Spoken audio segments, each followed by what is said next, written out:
नमस्कार साथियों। आप देख रहे हैं एक कदम धर्म के साथ। आज हम सुनेंगे एक ऐसी कहानी जो केवल कथा नहीं बल्कि जीवन का दर्पण है। एक ऐसी सच्चाई जो हर युग में बार बार सिद्ध हुई है कि चाहे जो भी हो जाए, कर्म का फल अवश्य मिलता है। तो चलिए बढ़ते हैं उस यात्रा की ओर जो अज्ञान से चेतना तक जाती है। कर्म का फल अवश्य मिलेगा। गौतम बुद्ध की प्रेरणादायक कहानी। एक बार की बात है, भगवान बुद्ध अपने शिष्यों के साथ एक गांव में प्रवचन देने पहुंचे। वहां एक व्यक्ति बुद्ध से बहुत द्वेष करता था। उसने न केवल बुद्ध का अपमान किया बल्कि उन्हें भला बुरा भी कहा। बुद्ध शांत खड़े रहे, उन्होंने कोई उत्तर नहीं दिया। व्यक्ति और अधिक क्रोधित हो गया और चिल्लाकर बोला, क्या तुम कुछ बोलोगे नहीं? मैं तुम्हें गालियां दे रहा हूं और तुम चुप खड़े हो। बुद्ध मुस्कुराए और बोले, यदि कोई तुम्हें उपहार दे और तुम उसे स्वीकार न करो तो वह उपहार किसके पास रहता है? व्यक्ति बोला, स्वाभाविक है, वह उपहार उसी के पास रहेगा जिसने दिया है। बुद्ध बोले, ठीक उसी प्रकार तुमने मुझे गालियां दी लेकिन मैंने उन्हें स्वीकार नहीं किया। ये गालियां तुम्हारे पास ही रहेंगी। भीड़ में सन्नाटा छा गया। व्यक्ति शर्मिंदा होकर बुद्ध के चरणों में गिर पड़ा। बुद्ध ने कहा, कर्म का फल अवश्य मिलता है। जैसे बोओगे वैसे ही काटोगे। तुम्हारे बुरे शब्द और बुरे कर्म तुम्हें ही भोगने होंगे। इसीलिए हमेशा अच्छे कर्म करो, क्योंकि वही अंत में हमारे साथ जाते हैं। व्यक्ति बुद्ध के चरणों में गिरकर रोने लगा। उसने कांपती आवाज में कहा, भगवान, मैंने बहुत बड़ा अपराध किया है, कृपया मुझे क्षमा करें। बुद्ध ने करुणा भरी दृष्टि से उसकी ओर देखा और बोले, क्षमा वही करता है जो भीतर से निर्भय होता है। तुमने अपनी गलती स्वीकार की, यही तुम्हारे जीवन का नया आरंभ है। वह व्यक्ति बोला, भगवान, क्या मेरे पुराने पापों का फल मुझे भुगतना पड़ेगा? बुद्ध बोले, जैसे अग्नि में लकड़ी डालने से वह जलती है, वैसे ही तुम्हारे कर्म भी फल देंगे। लेकिन यदि तुम आज से अच्छा कर्म करोगे तो जैसे एक बूंद अमृत विष के घड़े को बदल देती है, वैसे ही सच्चे और शुभ कर्म तुम्हारे जीवन की दिशा बदल सकते हैं। शिष्य ध्यान से सुन रहे थे। बुद्ध आगे बोले, कर्म का फल अवश्य मिलता है, न पहले न बाद में, बल्कि ठीक तब जब समय पूर्ण होता है। इसलिए सजग रहो, क्योंकि हर सोच, हर वाणी और हर कर्म बीज के समान है। उस व्यक्ति ने वहीं बुद्ध से दीक्षा ली और उनका शिष्य बन गया। अब वह हर दिन लोगों को यही सिखाने लगा, बुरे कर्म मत करो, क्योंकि उनका फल कभी न कभी जरूर मिलेगा, और अच्छे कर्म करो, क्योंकि वही जीवन को सार्थक बनाते हैं। यही था बुद्ध का मार्ग, करुणा, क्षमा और कर्म की शक्ति का। क्योंकि जो जैसा बोता है वह वैसा ही काटता है। कुछ समय बीत गया। वह व्यक्ति जो कभी घमंडी और क्रोधित था, अब विनम्र और शांतचित हो गया था। वह हर सुबह गांव-गांव जाकर लोगों को बुद्ध के वचनों का प्रचार करता और उन्हें अच्छे कर्म करने की प्रेरणा देता। एक दिन वह उसी गांव पहुंचा जहां पहले वह बुद्ध का अपमान किया करता था। लोग उसे देखकर चकित रह गए। एक वृद्ध व्यक्ति बोला, अरे, यह वही नहीं है जो पहले बुद्ध को अपशब्द कहता था। अब तो यह खुद उपदेश दे रहा है। वह व्यक्ति मुस्कुराया और बोला, हां, मैं वही हूं, पर अब मैं जान गया हूं कि क्रोध, अहंकार और बुरे कर्म अंततः हमें ही जलाते हैं। बुद्ध ने मुझे बताया कि कर्म का फल अवश्य मिलता है, इसलिए अब मैं केवल अच्छे कर्म करता हूं और यही सीख बांटता हूं। लोगों की आंखें नम हो गई। एक युवक बोला, भाई, क्या सच में हमारे कर्म ही हमारा भविष्य तय करते हैं? उसने शांत स्वर में उत्तर दिया, हां, जैसा बोओगे वैसा ही काटोगे। अगर आज तुम दूसरों का भला करोगे तो कल तुम्हारा जीवन सुखद होगा, और यदि आज तुम किसी का दिल दुखाओगे तो वही पीड़ा किसी न किसी रूप में तुम्हारे पास लौट कर आएगी। उस दिन उस गांव में कई लोग बदले। क्रोधी शांत हो गए, कपटी ईमानदार बनने लगे और लोग एक दूसरे की मदद करने लगे। यह सब एक व्यक्ति की परिवर्तन की यात्रा से शुरू हुआ था। बुद्ध ने एक बार कहा था, एक दीपक से 1000 दीपक जलाए जा सकते हैं, फिर भी उस दीपक की रोशनी कम नहीं होती।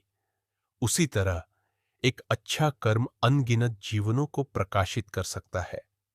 कर्म का फल निश्चित है, पर जीवन का परिवर्तन भी संभव है अगर तुम सच्चे हृदय से सही मार्ग पर चल पड़ो। कुछ वर्षों बाद वह व्यक्ति जो अब बुद्ध का समर्पित शिष्य बन चुका था, एक दिन अपने पुराने जीवन को याद कर रहा था। उसने सोचा, कभी मैं क्रोध, घृणा और अहंकार से भरा हुआ था, और आज मैं शांति, सेवा और करुणा से जुड़ चुका हूं।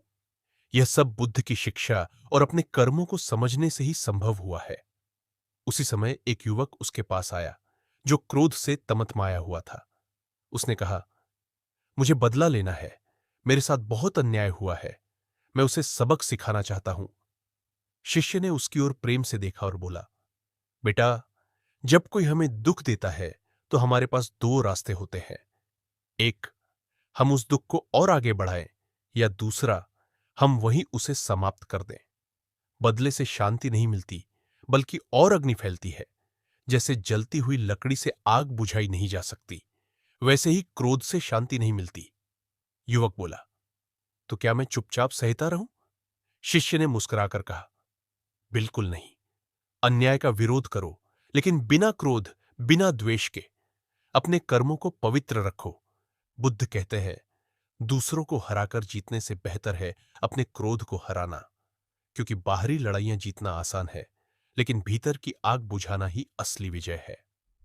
युवक की आंखों में परिवर्तन झलकने लगा।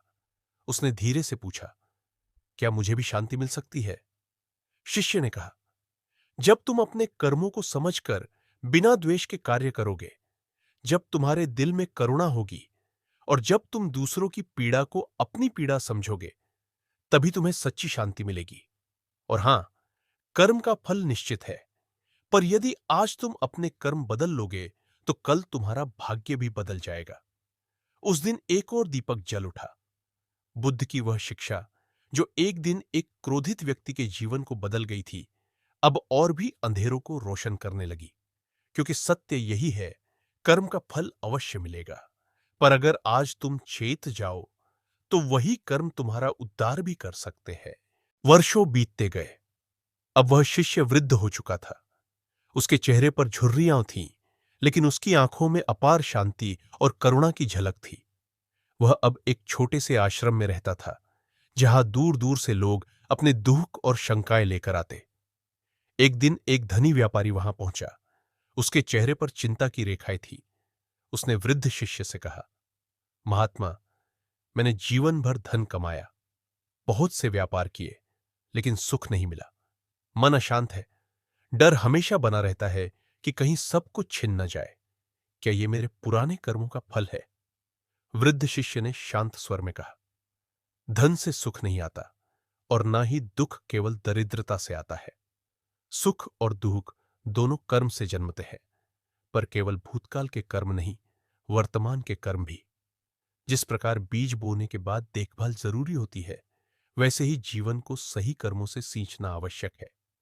व्यापारी ने पूछा, तो अब क्या मैं कुछ बदल सकता हूं? शिष्य ने मुस्कुराकर कहा, बिल्कुल, अभी भी समय है। अपने धन को सेवा में लगाओ, अपनी वाणी को मधुर बनाओ, अपने मन को निर्मल बनाओ, क्योंकि कर्म का फल केवल दंड नहीं है। कभी कभी वह अवसर भी होता है स्वयं को सुधारने का और दूसरों की मदद करने का। उस व्यापारी ने उसी दिन अपने जीवन की दिशा बदल दी। वह अब व्यापार तो करता रहा, लेकिन उसका उद्देश्य केवल लाभ नहीं रहा, बल्कि लोगों को रोजगार देना, भूखों को भोजन देना और पीड़ितों की सहायता करना बन गया। कुछ समय बाद उसने वृद्ध शिष्य से कहा, महात्मा, अब मुझे नींद में डर नहीं लगता। मेरे भीतर एक अजीब सी शांति है। शिष्य ने कहा, यह उसी बीज का फल है जो तुमने अभी बोया है। कर्म का फल निश्चित है, पर जब तुम अच्छा कर्म करने लगते हो, तो भविष्य की दिशा भी बदल जाती है। फिर वृद्ध शिष्य ने अपनी आंखें बंद की, एक गहरी सांस ली और कहा, आज मैं पूर्ण हूं, क्योंकि अब मैं जानता हूं, क्रोध को करुणा से, घृणा को प्रेम से और अंधकार को प्रकाश से हराया जा सकता है, क्योंकि अंत में कर्म का फल अवश्य मिलता है, और वह फल वैसा ही होगा जैसा हम बोते हैं। वृद्ध शिष्य की वह अंतिम वाणी वहां उपस्थित हर व्यक्ति के हृदय में गूंजने लगी। लोग स्तब्ध थे, जैसे किसी ने उनके अंतर्मन को छू लिया हो। उस दिन के बाद वह आश्रम न केवल एक तपस्थली बन गया, बल्कि एक जीवंत ज्ञान केंद्र, जहां न धन का भेद था, न जाति का, न उम्र का। बस एक ही धर्म था, कर्म का धर्म। शिष्य अब बहुत वृद्ध हो चला था, शरीर क्षीण हो गया था, पर उसकी चेतना अत्यंत जागृत। एक दिन शांत प्रातः बेला में वह आसमान की ओर देखकर मुस्कुराया और अपने पास बैठे शिष्यों से बोला, आज मेरा शरीर कमजोर है, लेकिन मन पूरी तरह शांत है, क्योंकि मैं जानता हूं कि मैंने जीवन में जो बोया वही अब काट रहा हूं, शांति, प्रेम और संतोष। एक युवा शिष्य ने पूछा, गुरुदेव, क्या यह जीवन यहीं समाप्त हो जाएगा? वृद्ध शिष्य ने धीरे से कहा, जीवन कभी समाप्त नहीं होता, केवल शरीर बदलता है, पर हमारे कर्म, वे कभी समाप्त नहीं होते। वे हमारे साथ जाते हैं, अगले जन्म तक और उससे आगे भी। इसलिए मेरे बच्चों, हर विचार से पहले सोचो, हर वाणी से पहले ठहरो और हर कर्म से पहले जागो। वह क्षण अत्यंत पवित्र था। पक्षियों का कलरव थम गया था, वायु स्थिर हो गई थी और सूर्य की किरणें वृद्ध शिष्य के चेहरे पर जैसे किसी दिव्य तेज की तरह चमकने लगी। वह शांति से लेट गया, होठों पर मुस्कान थी, और कुछ ही क्षणों में, जैसे दीपक की लौ शांत होकर निर्वाण में विलीन हो जाती है, उसका जीवन भी उसी शांत चित्त से समाप्त हो गया। उसके अंतिम शब्द कानों में गूंजते रहे, कर्म का फल अवश्य मिलेगा, हर जीव को, हर समय पर। इसलिए उसे बो जैसे वह तुम्हारा भविष्य है, क्योंकि वही है। उसके शिष्य वर्षों तक उसकी सीखों को आगे बढ़ाते रहे। हर गांव, हर नगर, हर दिल तक बुद्ध का संदेश और वह अमर वाणी पहुंचती रही, कर्म का फल अवश्य मिलेगा। वृद्ध शिष्य के महापरिनिर्वाण के बाद आश्रम में कुछ समय तक गहरा मौन छाया रहा, जैसे सब कुछ थम गया हो। परंतु यह मौन कोई साधारण शून्यता नहीं थी। यह था ज्ञान का बीज, जो हर हृदय में अंकुरित हो रहा था। उनके प्रमुख शिष्य आर्य रक्षित ने आगे बढ़कर सबको संबोधित किया। उसकी आंखें नम थीं, पर स्वर में दृढ़ता थी। उसने कहा, गुरुदेव चले गए, पर उनकी वाणी अब हमारे कर्मों में जीवित रहेगी। अब हमें यह नहीं देखना है कि उन्होंने हमें क्या दिया, बल्कि यह देखना है कि हम उनके द्वारा दी गई शिक्षा से क्या कर रहे हैं। उस दिन से आश्रम केवल एक जगह नहीं रहा, वह एक आंदोलन बन गया, एक ऐसा अभियान जो लोगों को उनके कर्मों की शक्ति का बोध कराता और उन्हें अज्ञान से ज्ञान की ओर ले जाता। समय बीता, कई वर्ष गुजरे। एक दिन एक बालक, जिसके माता पिता का देहांत हो गया था, आश्रम के द्वार पर आया। उसका तन मैले कपड़ों में लिपटा था, पर आंखों में जिज्ञासा की चमक थी। उसने आर्य रक्षित से पूछा, क्या मैं भी कुछ बन सकता हूं? मेरा कोई नहीं है, मेरे पास कुछ नहीं है। आर्य रक्षित ने मुस्कुराकर उसका हाथ थामा और कहा, तुम्हारे पास तुम्हारे कर्म हैं, और वही सबसे बड़ी पूंजी है। तुम जो करोगे वही बनोगे। बालक ने वहीं से शिक्षा शुरू की। वह रोज दूसरों की सेवा करता, ध्यान करता, बुद्ध की शिक्षाओं को पढ़ता। धीरे धीरे वह वही बन गया जिसकी किसी ने कल्पना नहीं की थी। वह बना कर्मबोधानंद, एक महान शिक्षक जिसने हजारों लोगों के जीवन को छुआ। और जब कभी कोई पूछता, तुम इतने महान कैसे बने, वह बस यही कहता, क्योंकि किसी ने कभी मुझसे कहा था, कर्म का फल अवश्य मिलेगा। मैंने उस पर विश्वास किया और आज भी करता हूं। उस आश्रम की दीवारों पर आज भी लिखा है, वाणी से सत्य बोलो, मन में दया रखो और कर्म ऐसा करो जो तुम्हें और दूसरों को ऊंचाई दे, क्योंकि कर्म ही तुम्हारी सबसे सच्ची पहचान है। और यही कहानी आज भी चल रही है, हर उस जीवन में जो जाग रहा है, क्योंकि कर्म का फल अवश्य मिलेगा। वर्षों बीतते गए। आश्रम अब एक विशाल तीर्थ बन चुका था, जहां दूर दूर से लोग केवल एक बात सुनने आते थे, कर्म का फल अवश्य मिलेगा। कर्मबोधानंद अब वृद्ध हो चले थे, पर उनके भीतर अपार ऊर्जा थी। वह रोज सुबह ध्यान करते, फिर साधकों को शिक्षा देते। न कोई दिखावा, न अहंकार, बस सेवा, सत्य और कर्म का मार्ग। एक दिन एक राजकुमार आश्रम में आया। उसके चेहरे पर विलासिता का घमंड था, पर मन असंतोष से भरा हुआ। उसने पूछा, गुरुदेव, मेरे पास सब कुछ है, धन, सेना, सम्मान, फिर भी चैन नहीं है। आप कहते हैं कर्म का फल मिलता है, तो क्या मैं आज जो भोग रहा हूं वह भी किसी कर्म का फल है? कर्मबोधानंद ने गहरी दृष्टि से उसकी ओर देखा और बोले, राजकुमार, भोग भी कर्म का फल है और अभाव भी। लेकिन जो तुम कर रहे हो अभी, वही तुम्हारा भविष्य तय करेगा। यदि तुम आज विवेक से कर्म नहीं करोगे तो कल यही भोग तुम्हें बंधन बना देगा। राजकुमार चौंका, तो क्या मैं मुक्त हो सकता हूं? कर्मबोधानंद बोले, मुक्ति बाहरी नहीं, भीतरी है, और उसका मार्ग है कर्तव्य, करुणा और क्षमा। ध्यान रखो, राजा वही नहीं जो राज्य जीतता है, सच्चा राजा वह है जो अपने विकारों पर विजय पाता है। राजकुमार के भीतर कुछ टूटकर बिखर गया और फिर वहीं से कुछ नया जुड़ गया। उसने अपने वस्त्र बदल दिए, सिंहासन त्याग दिया और वर्षों तक आश्रम में सेवा की। वह बाद में एक महान जननायक बना जो धर्म और सेवा का प्रतीक बना। एक दिन जब कर्मबोधानंद अंतिम समय में थे, उनके चारों ओर सैकड़ों शिष्य बैठे थे। उन्होंने अंतिम शब्दों में कहा, यह शरीर तो मिट्टी है, पर कर्म अमिट है। ध्यान रखना, हर विचार, हर भावना, हर कर्म एक बीज है जिसका फल तुम्हें अवश्य मिलेगा। इसीलिए जागो, अब भी समय है। उनकी आंखें बंद हो गईं, हवा थम गई, लेकिन उनके शब्द गूंजते रहे। आज भी आश्रम के द्वार पर एक पत्थर पर खुदा हुआ है, यदि जीवन को समझना है तो कर्म को समझो, क्योंकि जीवन कोई रहस्य नहीं, बस कर्म का परिणाम है। वही आश्रम जहां कभी वृद्ध शिष्य ने अंतिम सांस ली थी, जहां कर्मबोधानंद ने जीवन बिताया था, आज भी शांति और साधना की भूमि बना हुआ था। लेकिन समय के साथ सब कुछ बदलता है।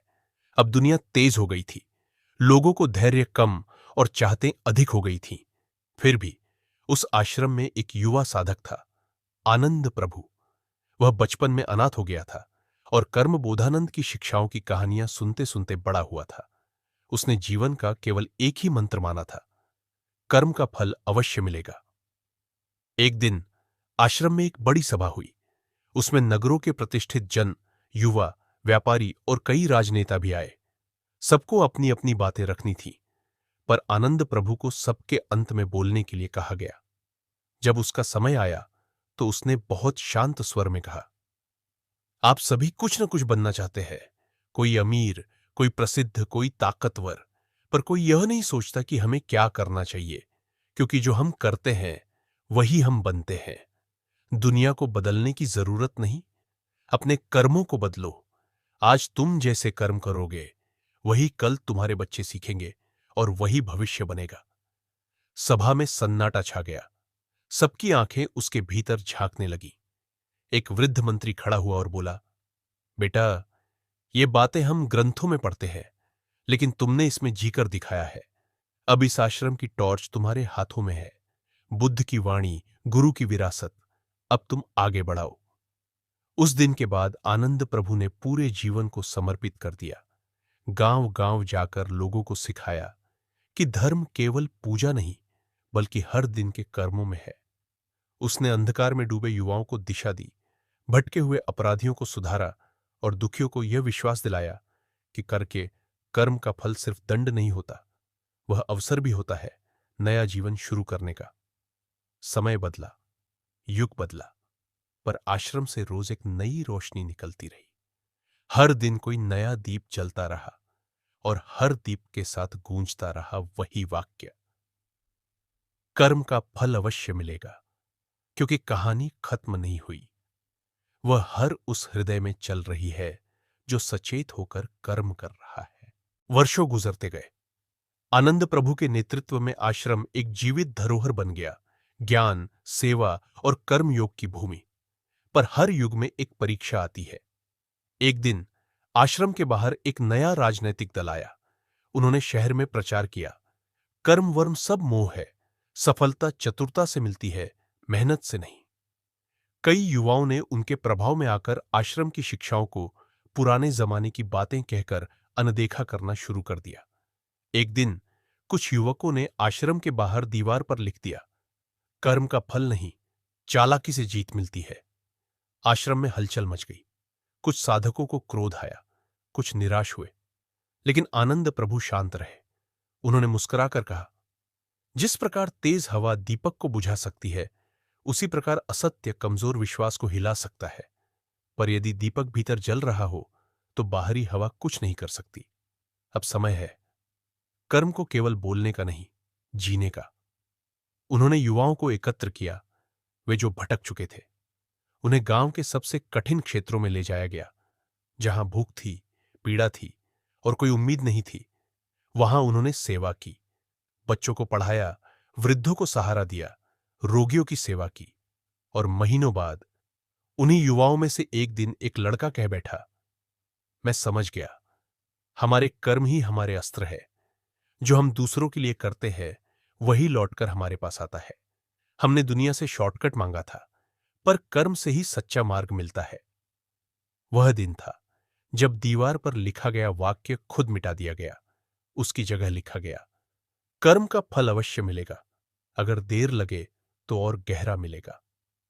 वर्षों बाद आनंद प्रभु वृद्ध हो चुके थे। एक दिन उन्होंने अपने शिष्यों को बुलाया और कहा, मेरे बाद यह आश्रम तुम्हारा है, लेकिन याद रखना, यह ईंटों से नहीं, कर्मों से बना है। यह तब तक जीवित रहेगा जब तक इसमें सच्चा कर्म किया जाएगा। उस रात एक शांत दीपक बुझ गया, लेकिन हजारों दीपों को पहले ही रोशन कर चुका था। अब आज के समय में भी जब कोई बच्चा किसी भूखे को रोटी देता है, कोई युवा अपने स्वार्थ से ऊपर उठकर समाज के लिए खड़ा होता है, या कोई बुजुर्ग एक कहानी सुनाता है अपने पोते को, तो वो यही कहता है, बेटा, जो भी करोगे उसका फल जरूर मिलेगा, क्योंकि कर्म का फल अवश्य मिलेगा। वर्षों बाद की बात है। उस प्राचीन आश्रम में अब नई पीढ़ी थी, तकनीक में निपुण, तेज गति से सोचने वाली, प्रश्न करने वाली। लेकिन आश्रम की आत्मा वैसी ही थी, शांति, सेवा और सत्य की। अब आश्रम का संचालन कर रही थी आर्या, आनंद प्रभु की शिष्या। वह युवाओं की मार्गदर्शिका बनी, जिसने कर्म को सिर्फ किताबों की बात नहीं रहने दिया, बल्कि उसे जीवन का हिस्सा बना दिया। एक दिन एक छोटा बालक, नाम था नक्षत्र, आश्रम आया। वह बहुत तेज था, लेकिन तर्क से भरा हुआ। उसने आर्या से पूछा, आप लोग हर समय यही क्यों कहते हैं, कर्म का फल मिलेगा? कई लोग बुरे कर्म करते हैं और सुखी रहते हैं, और अच्छे लोग दुखी क्यों रहते हैं? आर्या मुस्कुराई। वह उसे लेकर एक बगीचे में गई जहां बहुत सारे वृक्ष थे। उसने कहा, देखो, इन पेड़ों को कुछ फल दे चुके हैं, कुछ बस फूलों तक है, कुछ अब भी अंकुर है। हर बीज का फल देने का समय अलग होता है, पर कोई बीज व्यर्थ नहीं जाता। बुरे कर्म करने वाले लोग शायद अभी फल नहीं भोग रहे, लेकिन भीतर ही भीतर उनके जीवन में विष भर रहा होता है, जिसे समय आने पर वे पीते हैं। और अच्छे लोग जो अभी दुखी हैं, वे अपने भीतर वो मिट्टी तैयार कर रहे हैं जिसमें सबसे सुंदर वृक्ष उगेगा। नक्षत्र चुप हो गया। आर्य ने आगे कहा, कर्म कभी तुरंत नहीं बोलता, लेकिन वह कभी चुप भी नहीं रहता। वह तुम्हारे जीवन की कहानी धीरे धीरे लिखता है, और अंत में वही तय करता है तुम्हारा सुख, तुम्हारा सम्मान, तुम्हारी शांति। उस दिन नक्षत्र की आंखों में कुछ बदल गया। उसने आश्रम में रहना तय किया।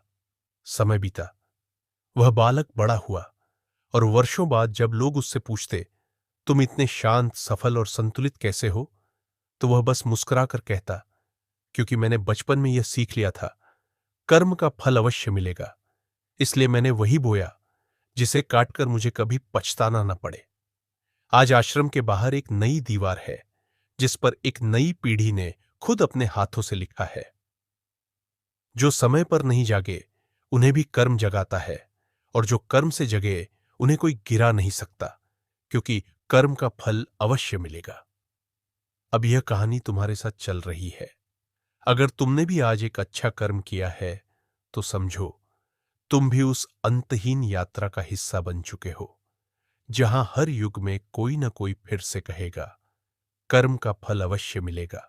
शहर की चकाचौंध, मोबाइल की लत, सोशल मीडिया की आभासी भीड़ और आत्मसंतोष की कमी से जूझती दुनिया में बहुत कुछ बदल चुका था, पर कर्म का फल अवश्य मिलेगा की गूंज अब भी जिंदा थी। अब वही आश्रम जो कभी मिट्टी और दियों से रोशन होता था, अब डिजिटल प्लेटफॉर्म पर जीवंत हो गया था, जहां हजारों युवा रोज एक कदम धर्म के साथ चैनल पर जुड़ते, बुद्ध, आनंद प्रभु, कर्मबोधानंद और आर्य की शिक्षाओं को सुनते।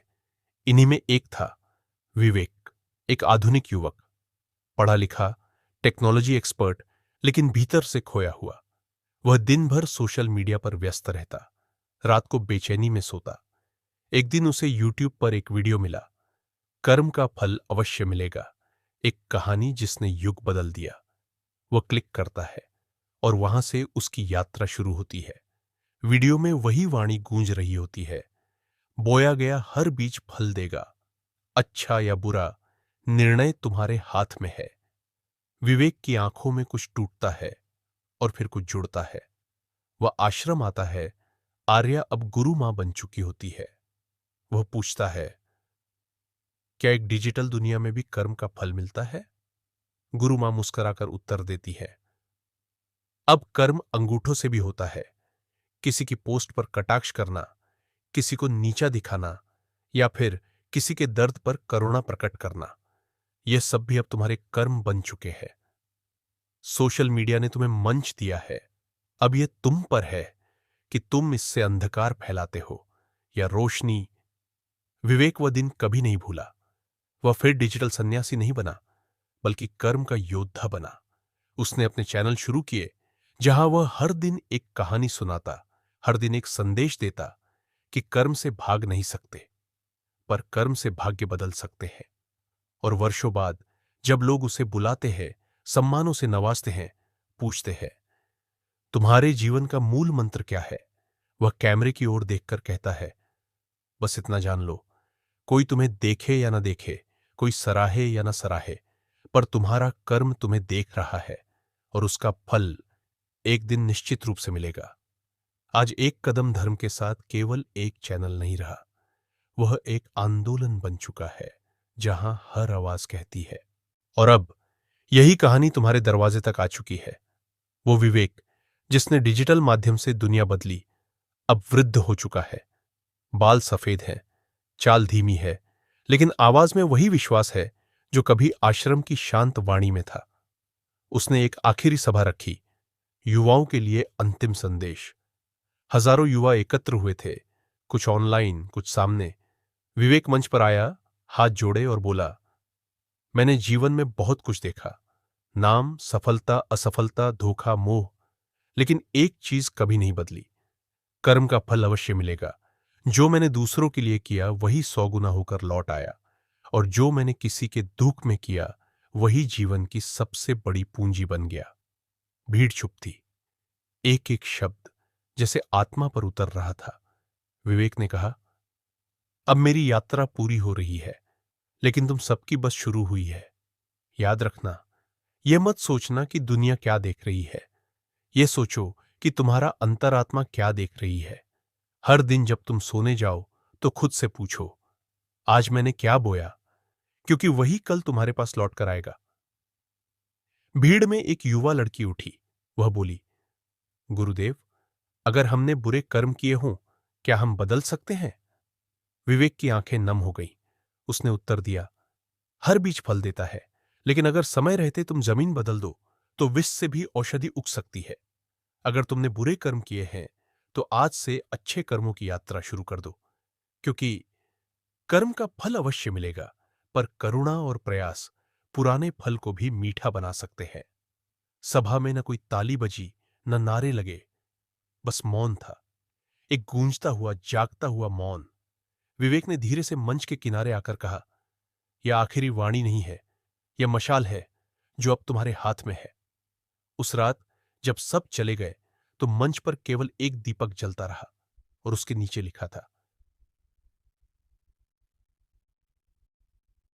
तुम चाहे जो भी हो, तुम्हारे कर्म तय करेंगे कि तुम क्या बनोगे।